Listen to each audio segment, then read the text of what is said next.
Hai, balik lagi di Rumah Tua. Kisah tragis. Pernah dengar tentang kisah tragis yang terjadi di dunia nyata?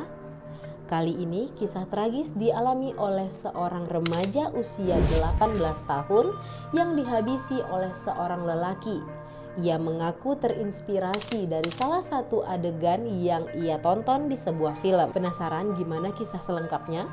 Let's break it down. Kisah tragis terjadi terhadap seorang remaja yang tubuhnya ditemukan di hutan. Mayat remaja tersebut berhasil diungkap setelah 3 hari menghilang dari rumah. Kronologisnya, musisi band indie lokal Plymouth yang bernama Cody Ackland berusia 24 tahun.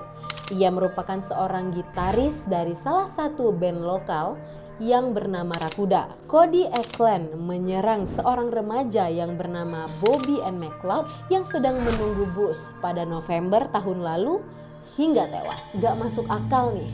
Cody Ackland mengaku bahwa ia melakukan adegan tersebut karena meniru salah satu adegan dalam serial Ted Bundy yang ia tonton. Buat kalian yang gak tahu siapa dan apa sih sebenarnya yang sudah dilakukan oleh Ted Bundy, kalian bisa tonton di video-video yang sudah kita upload sebelumnya, karena kita juga udah pernah ngebahas tentang Ted Bundy. Nah, serial Ted Bundy ini mengisahkan tentang seorang pria ganteng asal Amerika Serikat yang ternyata ia merupakan seorang pembunuh berantai. Ackland secara brutal memukul Bobby Ann McLeod, remaja yang berusia 18 tahun itu menggunakan palu cakar, sambil menunjukkan ketertarikannya yang gak wajar terhadap pembunuh berantai seperti Ted Bundy.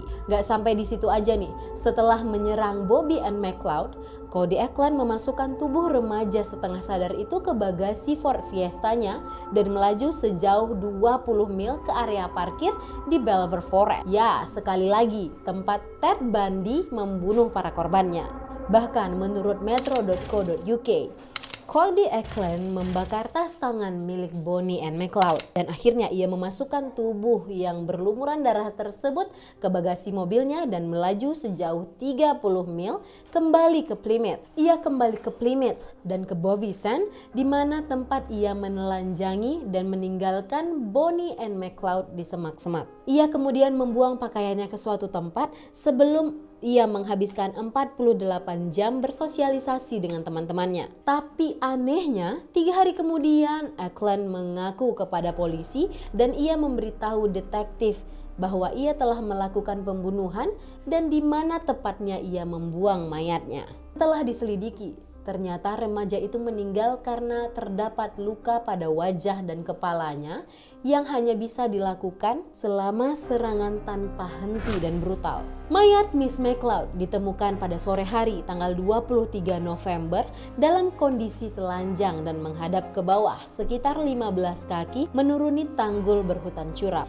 Dalam pengakuan Cody Ackland, remaja tersebut masih bernafas meskipun ia menderita 12 luka pada wajah dan kepalanya. Merasa nggak puas nih, Cody Ackland akhirnya mencekik dan menginjak leher Bobby Ann McLeod. Karena pengakuannya tersebut, Cody Ackland ditangkap dan dikembalikan ke tahanannya setelah sidang pertama yang terjadi pada 26 November. Ia dijatuhkan hukuman pada tanggal 19 Mei. Ia menerima hukuman penjara seumur hidup dengan jangka waktu minimal 31 tahun. Hakim Robert Linford mengatakan bahwa serangan tersebut adalah serangan yang biadab, berkepanjangan, dan tanpa ampun. Serial Ted Bundy merupakan kisah yang menceritakan tentang Theodore Robert Bundy. Ia adalah seorang pria ganteng asal Amerika Serikat yang juga pembunuh berantai. Ia menculik, memperkosa sepanjang tahun 1970-an atau mungkin sebelumnya. Nah, itulah kisah tragis yang dialami oleh remaja Bobby Ann McLeod yang berusia 18 tahun. Nah, gimana nih? Mungkin kalian pernah dengar tentang kasus ini dan ada beberapa detail yang belum aku sebutkan di video. Kalian bisa tambahin di kolom komentar. Kita bisa diskusi tentang teori-teori apa aja yang mungkin muncul. Nah, buat kalian yang ada ide-ide dan saran-saran untuk video selanjutnya, bisa tulis di kolom komentar. Thank you for watching and I'll see you in the next creepy video.